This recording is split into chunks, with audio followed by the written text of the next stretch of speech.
and welcome to Knit All the Things. My name is Laurel. I'm also known as West Maven on Instagram, Ravelry, and here. If you're new, this is a space where I talk about all the things I'm knitting, all the things I want to knit, all things yarn, just all the things. And if you're returning, welcome back, knitting bestie. I can't wait to catch up with you.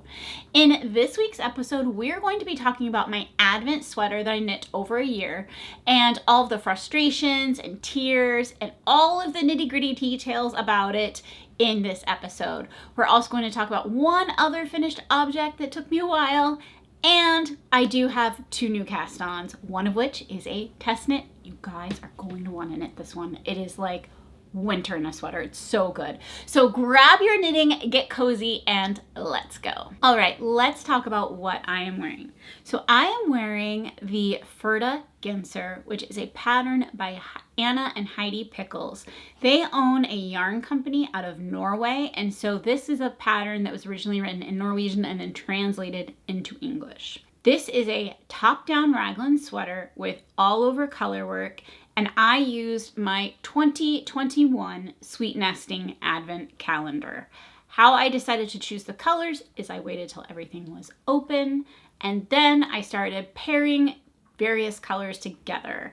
So the first half of the sweater, what I did was I paired, basically I took kind of like all of the pinks out of the Advent because about half of the Advent was a pink tone, and then other colors, and then I paired them up together.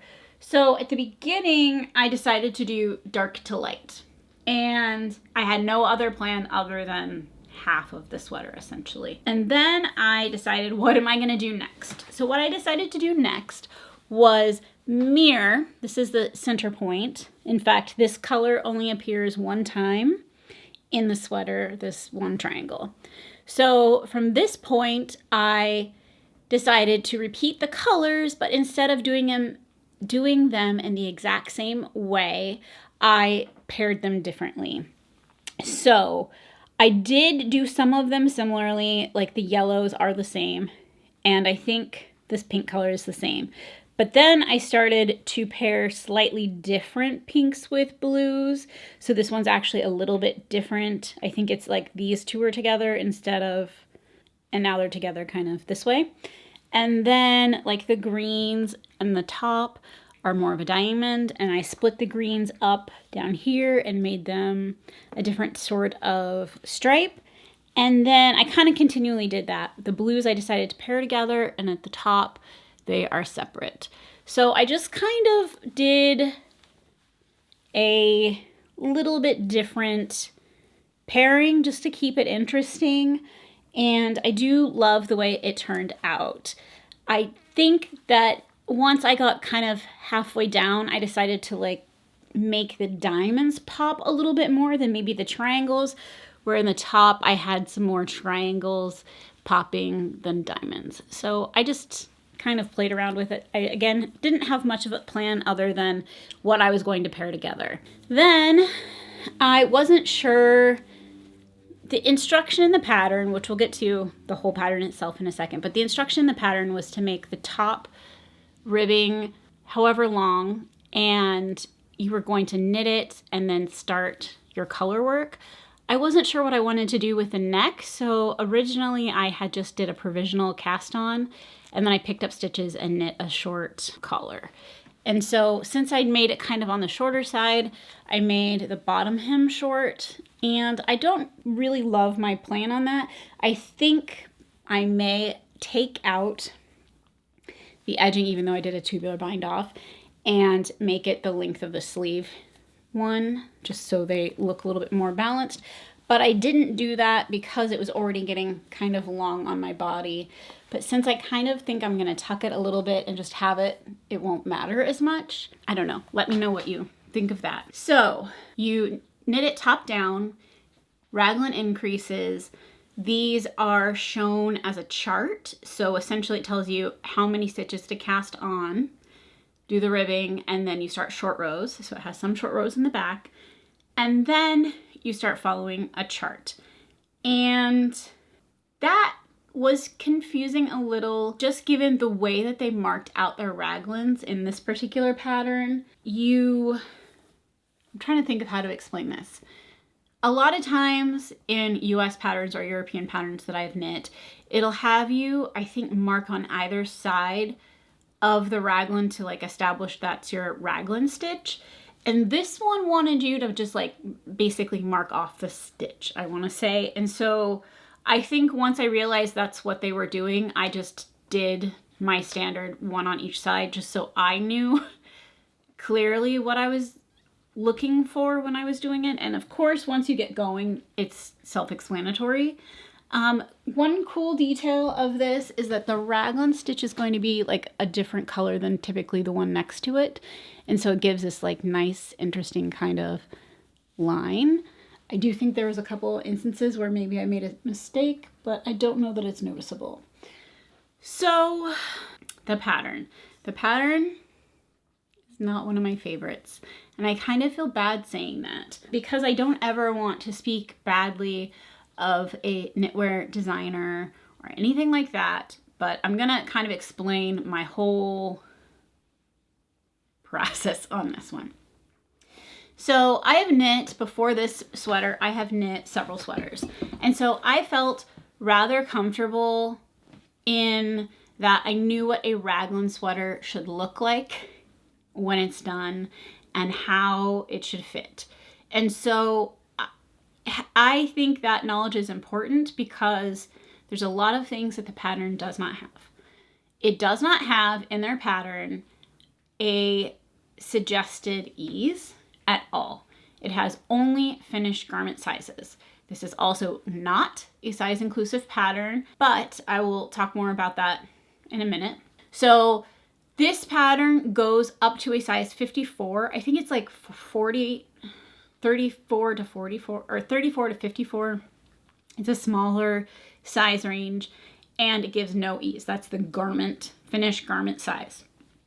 So it's hard to decide if you're not familiar with maybe what you want your sweater to fit or look like, what size to necessarily choose. So when I started knitting, I guess I didn't think how fitted this one was going to be, especially with all over color work. So it ended up being a little bit more fitted, which I still think it fits okay, so I'm not totally bummed. I do think I would have stopped the raglan sooner and started the body. Stopped the raglan sooner and started the body because I do have a little bit of this going on, and I think if it was just up just maybe one more stripe, it would be fitting better. Or I could have adjusted in a different way and said, okay, you know what, I am going to do this, which is a little bit lower of a raglan, but then I would have made the body maybe a little bit wider so that it had a little bit different fit. Anyway, it's okay. I'm not redoing it, but I do think that I would have thought about it a little bit differently in a more holistic approach than just kind of going, okay, I'm doing this size, I'm just going to follow the directions. I think once I actually started going and decided that, oh, I think that raglan is going to be too deep on me, I did stop, but it was a little bit too late because I had tried on the top and thought, well, this seems like it's going to be a little long. So I think when you have those voices in your head kind of trying to warn you about a sweater maybe process, yes, you should trust the process, but you should also check in with yourself to make sure that you are getting the fit in the sweater that you want. So that was a little bit of a fail on my part, but again, it's a wearable sweater. I think it's nice. It's very brightly colored. I will always now probably think of this as a Christmas sweater because I knit it with my Advent. It's very bright and colorful for me, like more bright and colorful than I would normally choose. I think it was an interesting kind of experiment because when you open up an Advent, it's really hard to decide like where all this yarn is going to go, what it's going to be. I now understand why people typically do an accessory like a shawl or a blanket or something like that as opposed to a wearable garment because you do have a lot of things to consider, color placement and all of that, and it really depends on your Advent. On this sweater, it is very sparse pattern, very sparse instruction. You basically get your cast on amount. There is a color work chart with an increased color work chart, and that's pretty much it for your yoke. Like it is bare bones. Then once you get your yoke done and you're splitting for sleeves, your sleeve decreases are given like how you should do a decrease, but it is given in a measurement, which is always a little bit harder. I do think it's nice because if you have a measurement as opposed to like in 8 rows or in 5 rows or in whatever it is, you're going to do a decrease. If your row gauge is wrong, then you don't have a lot of movement with, like, then your decreases might be wrong. But having the measurement is sometimes, I think, harder to figure out. So I decided whatever my measurement was to make my decreases correct, I just figured out however many rows for myself so that I had an easier way of tracking it. And then I used stitch markers every time I did a decrease to mark it. And when you do a decrease, so I am going to show you, they are not pretty, and I did the best I could given the circumstance. I will say that I also, for swiftness of showing you this pattern, I did a braid to secure my ends because this sweater has like 9,000 ends that do need to be woven in. I did on the body start and I'm about halfway done, but the sleeves, I knew I wasn't gonna have enough time, so I just started to braid them, and then I will go back and actually make it. I think it makes the sweater lay a little nicer, and then you don't have that braid that I can feel, so I will change it. You have to do, I'm trying to decide which one looks better. I don't think either. I think I made mistakes on both sleeves. So I'll show you this one. You're supposed to just decrease in pattern, and to me that was really hard because there wasn't like another chart on what that could look like, and so it just said do these decreases every so often in pattern using like whatever color would be in pattern. And that was confusing to me because as you go, you're like not gonna probably be looking the same. So had I done this differently and hadn't already started down this path, what I might have done differently is use the raglan, which again, it was different because this is going to be at a different rate, but I might have done this like line just on the inside of the sleeve and then done my decreases that way. I just don't know. I'm not sure how I would have made it look prettier. Thankfully, because I have a variegated yarn and not a solid yarn, I don't think it's as noticeable. I don't think someone would be able to tell as much that the decreases are kind of not the best, but I don't know. So those are like my definite mistakes. I did decide to do tubular bind offs on everything because I think that looks the nicest, and I really do think they turned out really beautifully, and I'm really happy with how that turned out. But again, I just think I would have made a lot of different changes had I approached this differently. So let's talk about so for that reason, before I move on from that, I would not suggest this pattern at all for a new knitter at all, like zero. So I would say that if you were going to do this sweater, you would definitely need a solid knowledge of sweater construction and raglan sweater construction before I would suggest doing it at all.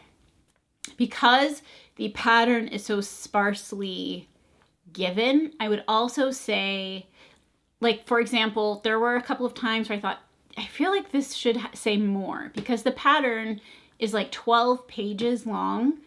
8 of them are in the Norwegian language and 4 of them are in English. It comes in one PDF. And so I felt like, gosh, I wonder if I'm missing anything. So I did actually copy and paste a couple of spots, especially I think regarding the sleeve decreases. I just copied and pasted it into Google Translate, which basically spit out the paragraph that was in English. But I was just trying to like clarify, am I reading this correctly?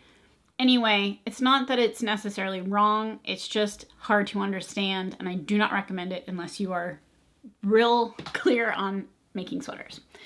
So that's kind of a negative.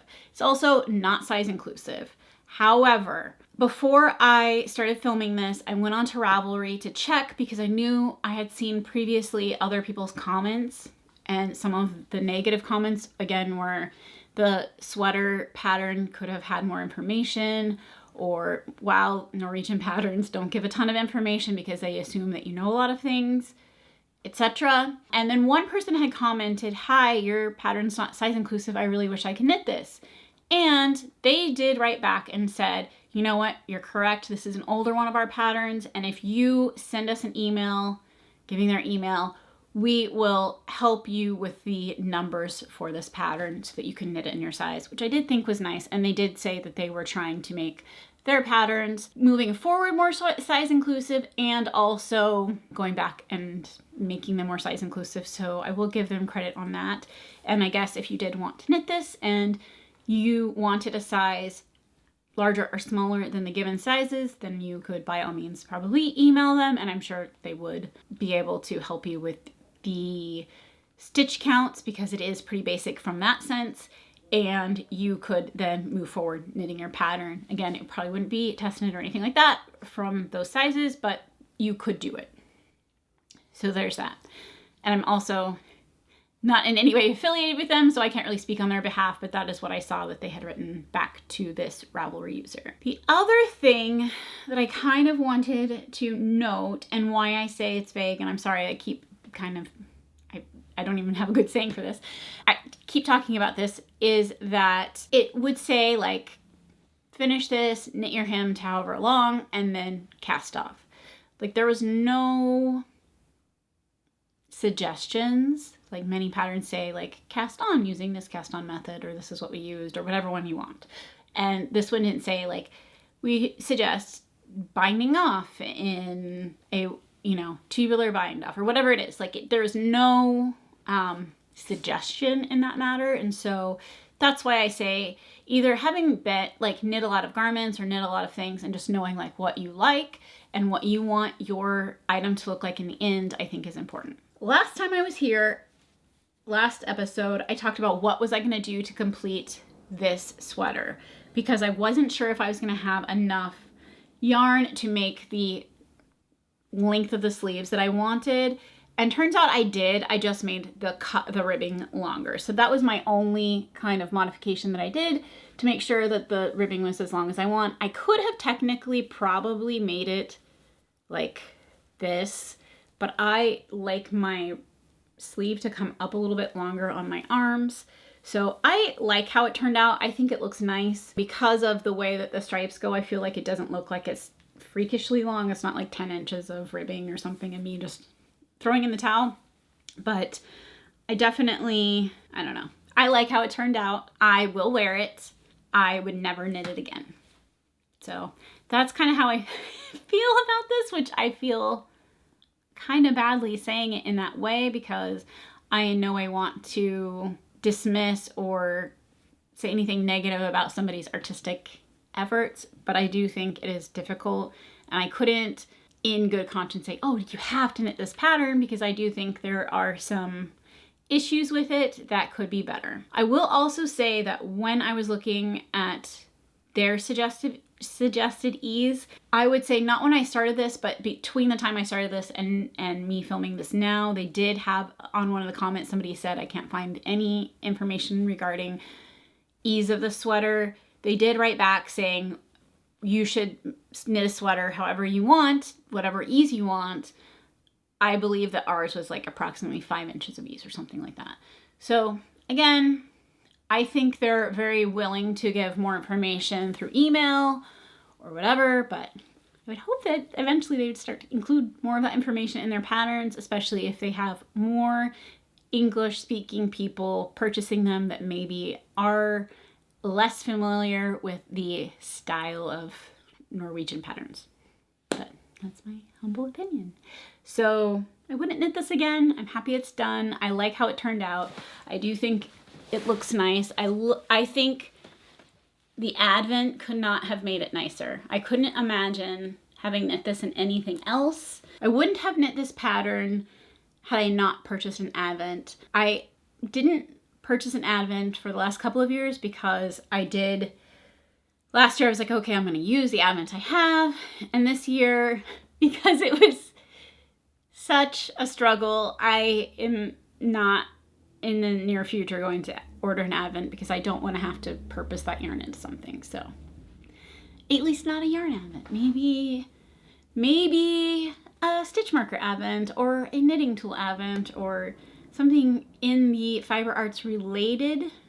I would actually really like, I think, a fiber advent maybe for next year, just because I'm into spinning and wanting to explore that more, and that might be a nice way of doing it. But as far as yarn, I think for now I'm good. So there are a lot of other patterns out there that I think would make cool sweaters with your advent calendars. If you're interested in finding out more about those, I can make a bundle in my Ravelry and share those with you, or comment below and I can do a video on alternate advent sweater patterns. Let me know what you think. All right, so I have one more finished object, but actually before I get to that, let's do this. I'm gonna grab this sweater behind me real quick. So I finished this last week and I had been wearing it, but I didn't have the buttons in hand. So I have since sewn on the buttons. I ended up finding these vintage buttons that are like a green, and I think they go really nicely. They have a nice thickness to them, and I just really like how they look with the purple. I think they're not too standoutish, but they look nice. And so I wanted to share that with you before I forgot, but I've been wearing this sweater I think every day. I've been wearing it so much.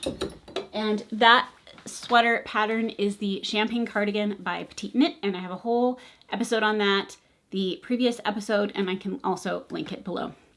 So I wanted, before I forgot, to share that with you. Okay, so my other finished object, I started these in May or June. They are socks for my husband, and I finished them.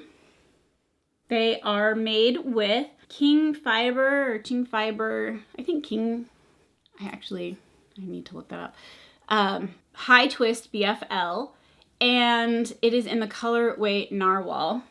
And I just absolutely love this colorway. I love the lavender and the kind of scummy green together. I think it's so pretty.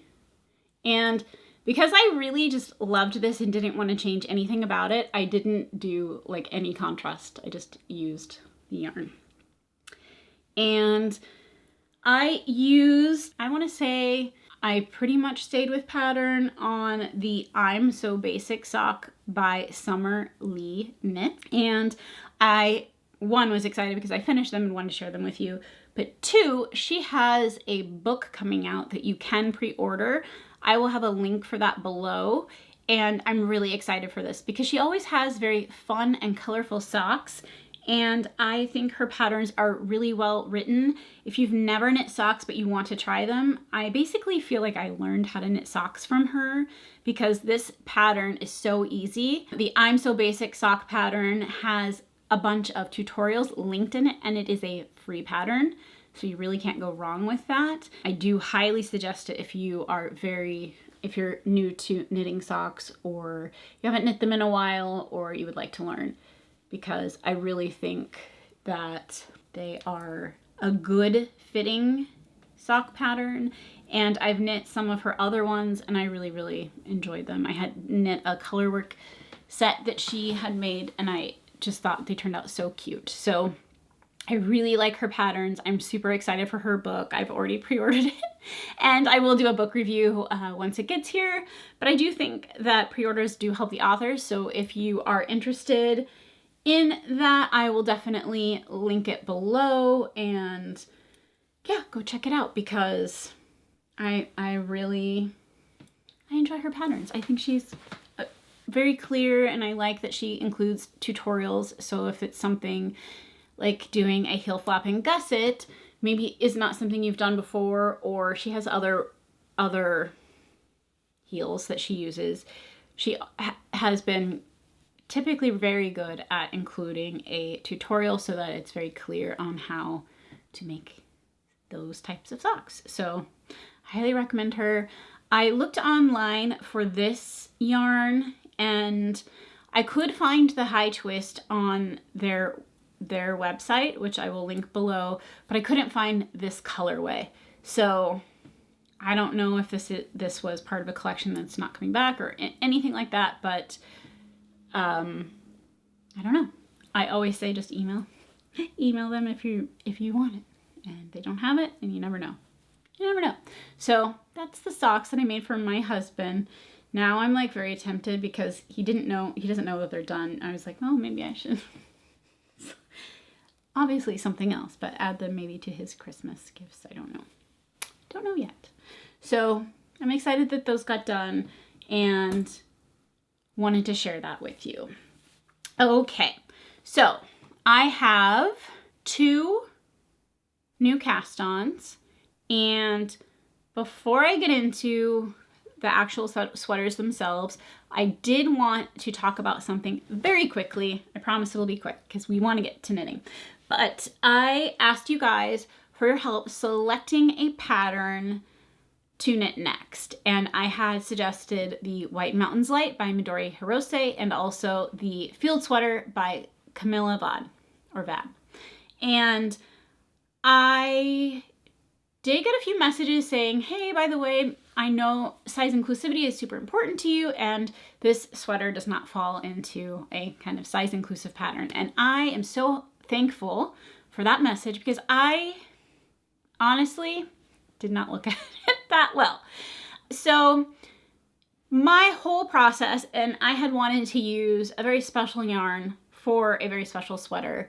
And this year I've been trying really hard to be more mindful of that, and I have failed. Like, I've definitely made some things that are not size inclusive, and I will look at a pattern and it'll say like 6 sizes, 7 sizes, 9 sizes, and go, oh, it must be. Like, I don't actually look at the size range. I'm just looking at like the amount of sizes they're offering, which is my bad. But I'm so thankful this person did it because I really don't want to be purchasing new patterns because my library is full of non-inclusive patterns that I've already paid for in the future. Like, I don't want, I'm happy to send the designer a message, which I do think is helpful, rather than not buying the pattern and saying nothing, especially if it's a beautiful pattern, saying, hi, I love your pattern. I think it's beautiful. I wish it was more size inclusive, etc. And so I will do that, and I won't be purchasing this pattern at this time for the field sweater.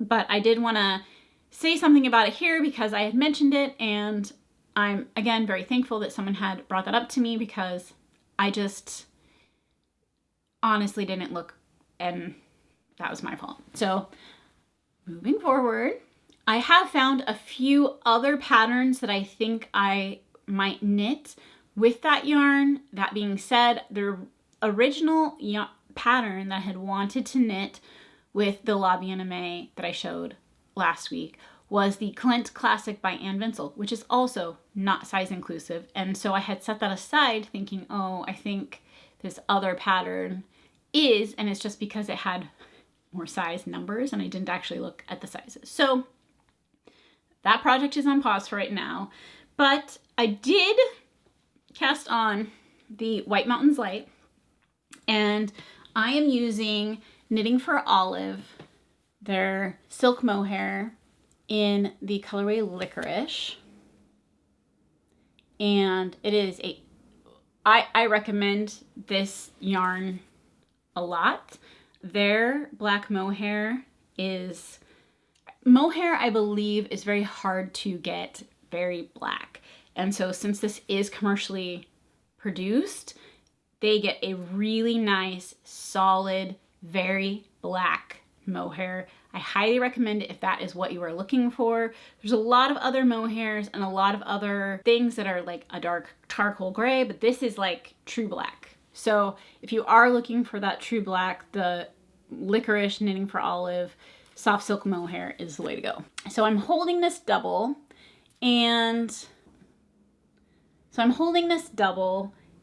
so far I had been knitting on this, and then I found out about this test, and so I have set this aside, but I actually have been picking up here and there because it is larger needles than my test.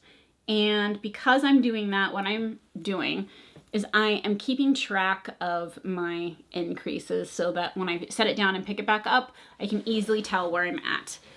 Because right now in the pattern, I think I'm increasing on the sleeve and the body in the same rate at the moment. But once that changes, then I will be able to come back to my knitting and see, oh, I'm on this row, and it'll just be easier. So I'm only doing that on one raglan area. And it's the first one I come to after the beginning of round. And then the rest of them, I don't do it. It's just to like give myself a point of reference where I'm at. So that is what I've been working on in the meantime. And I just finished a ball of yarn. So that's where I stopped so that I could kind of more easily show this to you.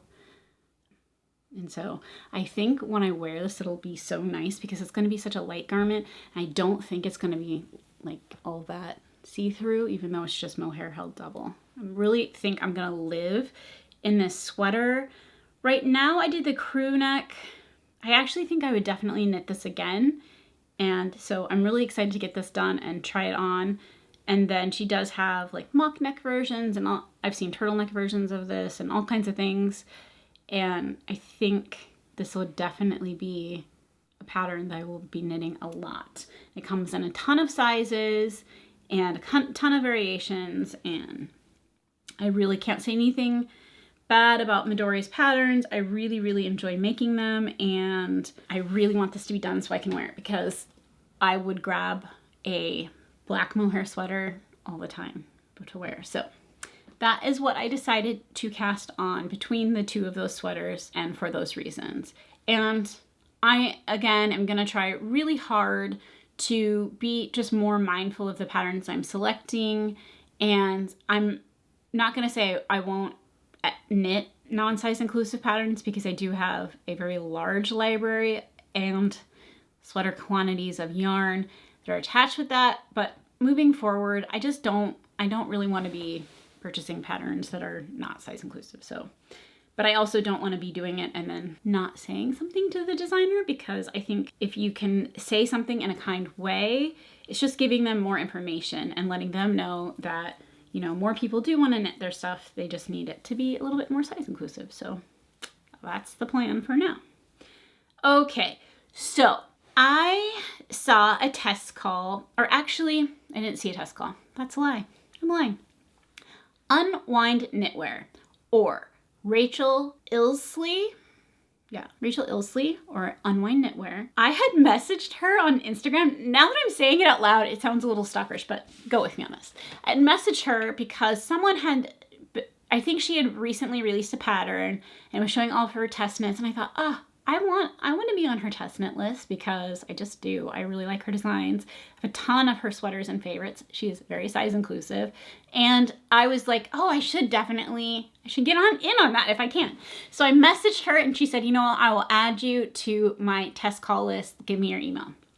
So I did that. And then I kind of forgot about it. And near Thanksgiving, she had sent out a test call on your email list. So I applied and and she picked me, and I can't wait to share this with you. This sweater is like a winter wonderland sweater. It is so good.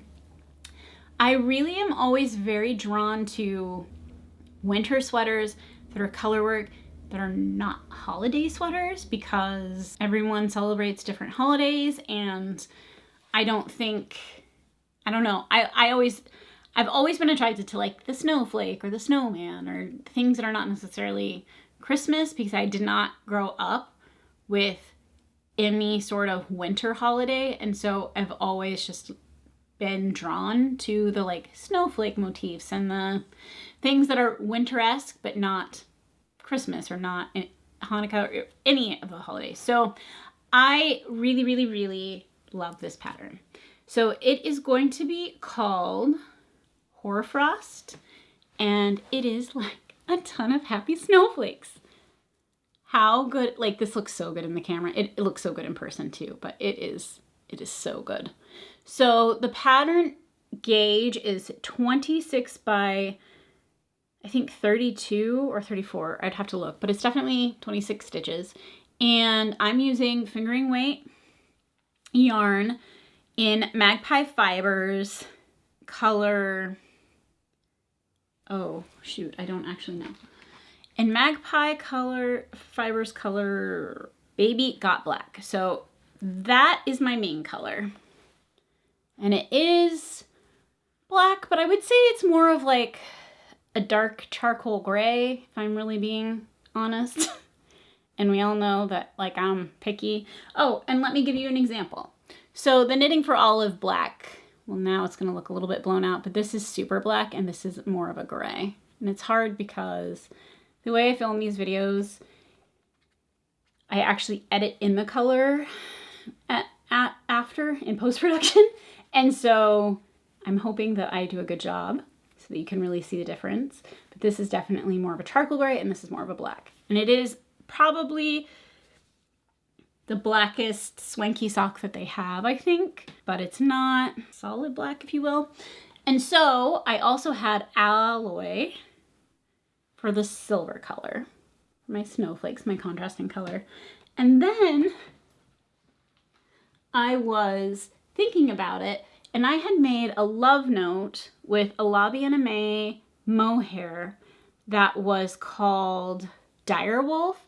And as I was thinking about it, I thought, you know, it would be so pretty if these snowflakes, if these snowflakes would sparkle a little and or like have a sheen to them. And so I thought, let me see what mohair I have, because I have about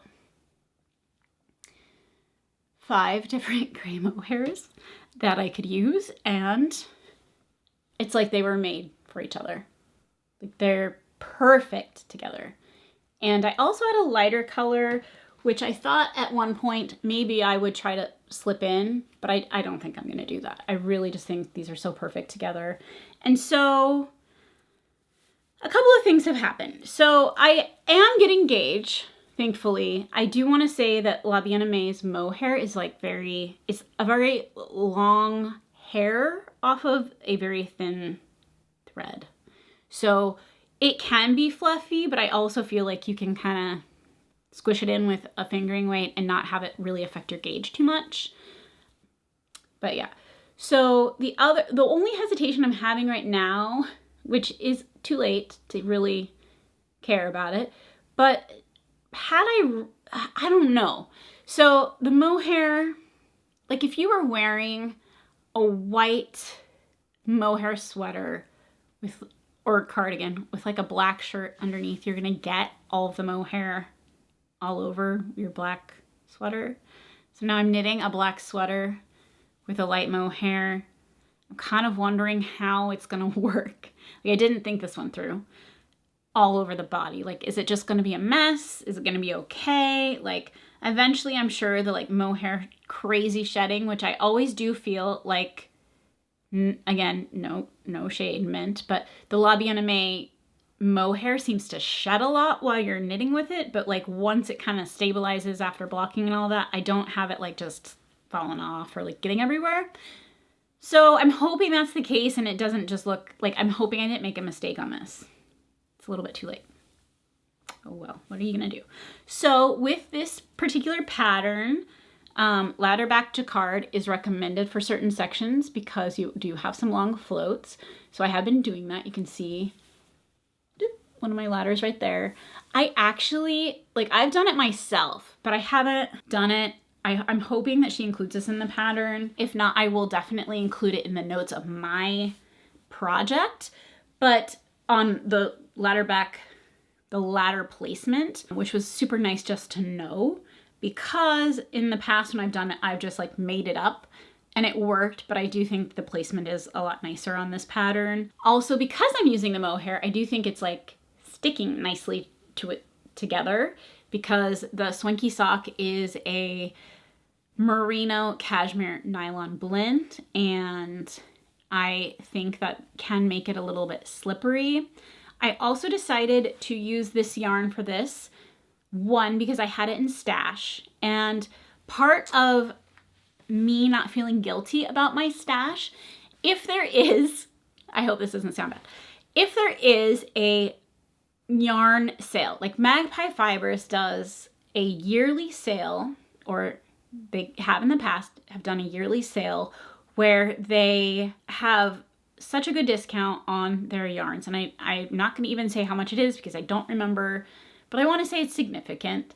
And for the last couple of years, I've just purchased a sweater's quantity and then haven't used it, and then felt a little bit guilty just because I didn't have a sweater to be made in it.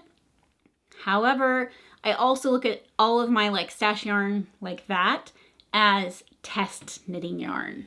So I don't want to sign up for a test without using stash yarn. And I've only one time went and purchased yarn, and it was for a summer top that I just didn't have summer yarn for.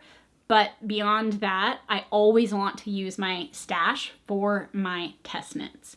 And so sometimes that means knowing that I'm gonna need, for me, I need at least, for a color work sweater, I need 3 skeins of fingering weight and then 1 of contrast typically. Not always, but that is kind of my, like, just what I would buy. And so for this sweater and for my autumn alpine, I use stash that I had purchased from Magpie's sale. So I don't feel guilty about purchasing yarn that way, just because I know it's like my test knit yarn, and it's going to be colors that I love, that I know are going to look really nice in something or really nice together. And so I was very excited that I got to just shop my stash. When I saw the call, I instantly knew that I wanted to use this. And then I remembered that I also purchased this one random skein to go with this yarn. So it all kind of worked out together, and I'm really excited how this is turning out. I'm just hoping that the mohair doesn't get too wild. This isn't going to really work because it's not, but it is going to be really pretty. And in the pattern, you can cast on and do the collar, but I am really enjoying not doing that and doing that like halfway through a sweater. Mostly because I don't know how long I'm gonna want my collar to be. And originally I had swatched and got gauge with the recommended needle, and then I also had an old swatch where I got gauge with a larger needle. And I was realizing with the pattern needle, I was like really straining my hands because it is a little bit smaller, and with the a little bit larger needle, I am still getting gauge, so which is kind of odd to me, but actually that's not true. My row gauge is much better with the larger needle than it was with the smaller needle, so I decided, even though I was able to get the stitch amount, I was liking the fabric and was much happier with how everything was turning out with the larger needle. And it does meet gauge, so it all works out, but definitely the row gauge was way better. So I'm excited to get this done. There are 4 charts for this pattern. You knit 1 small chart.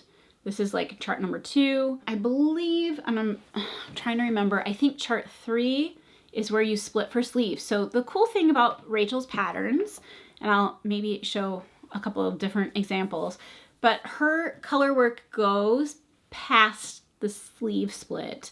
And I think that looks so nice. Like it typically comes down longer, so it gives the illusion of a very long yoke, but it actually is not, because you continue the color work on the body and the sleeves after the sleeve separation.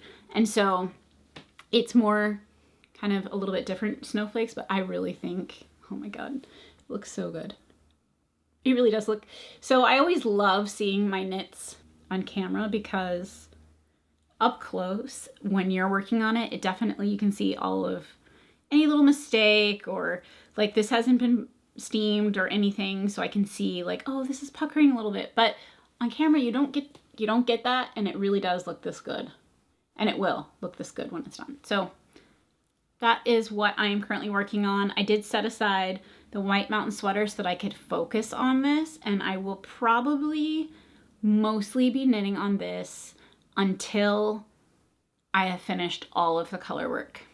And then once I'm just on stockinette, I might hop back and forth between the two. I believe this pattern will be released end of January. I think that's around the time. So you don't have much longer to wait. And yeah, I would definitely, I can look and see if I can find a similar pattern if you were like wanting to start to look for yarn so that you could kind of see what amounts she had used. But I really love this. I think it's going to be really fun. It's like colors I will definitely wear. And the nice thing about knitting a winter colorwork sweater rather than a holiday colorwork sweater is I feel like it's more appropriate to be worn longer. So I don't know. That's how I do things. So that is the Hoarfrost by Rachel Illsley, or Unwind Knitwear. I have just a couple more things I wanted to share with you. I am still doing a hat knit along. It is the Knit All the Things Hat Cal, KATTHATKAL 23. And you can tag me on Instagram, or there is a Ravelry group. And I just wanted to bring out one of my hats that I've been grabbing the last few days. It is the Tied Knots hat by Justina. But I've been wearing this a lot.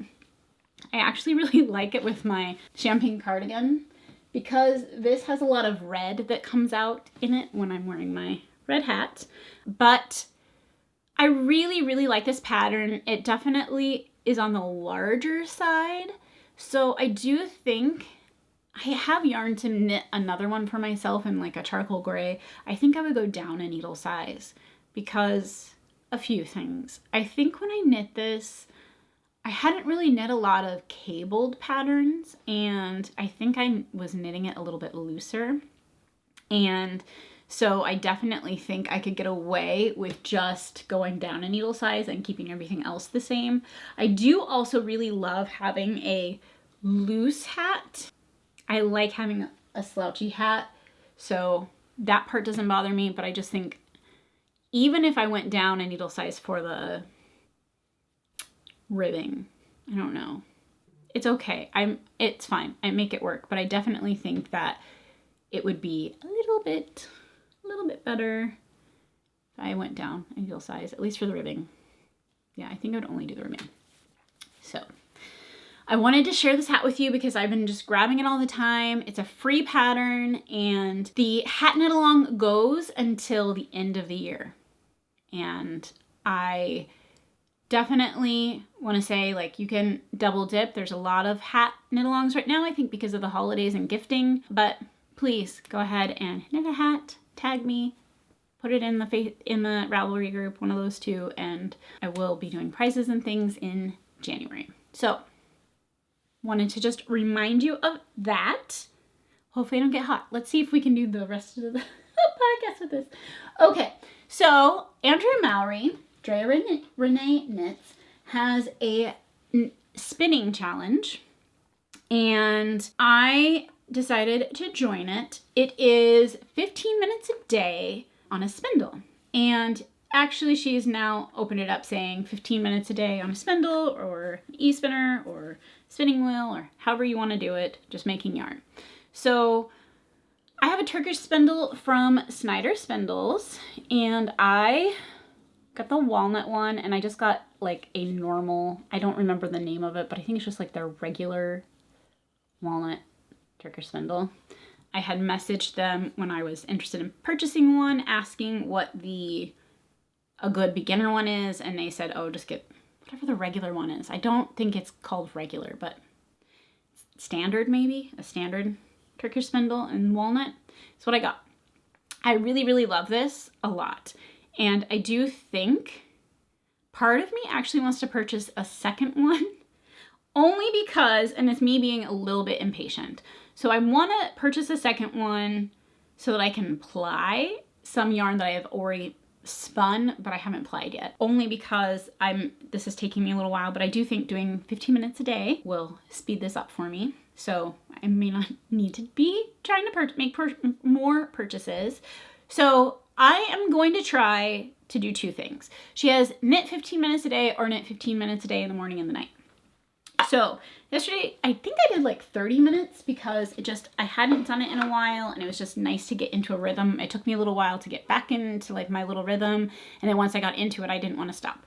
So I worked on that yesterday, and I do think moving forward though, I want to get better with my e-spinner, which I shared on, I think, the last episode, but I do want to get better at it. And so I'm gonna set it up because right now it is locked in my yarn vault, if you will, because my oldest dog has been having the worst habit of starting to try and eat my yarn and fiber. And I mostly always keep the room with all of my yarn and projects locked now.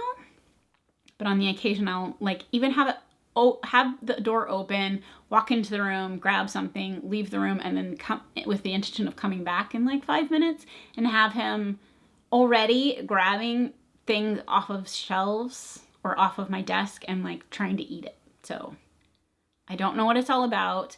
He ate a swatch a while back, and then recently I had a mini mock neck tank that I made almost to completion and then decided it wasn't for me, so I was going to frog it, and I had it just setting aside, and he had pulled it down and there was like a little ball of yarn attached to it that he was trying to eat.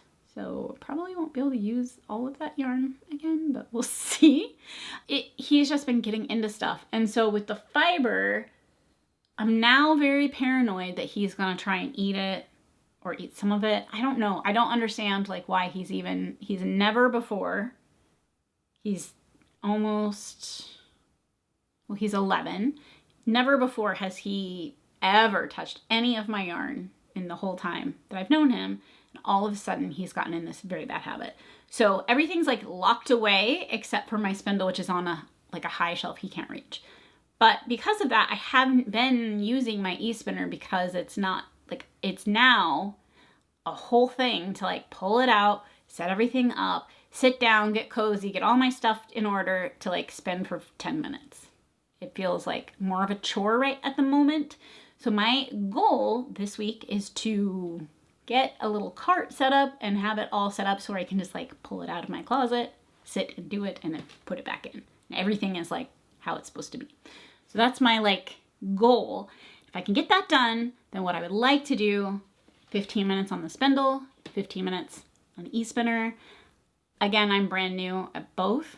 I really have no idea what I'm doing, but I would like to get better at this skill. And so that is going to be my little challenge to myself.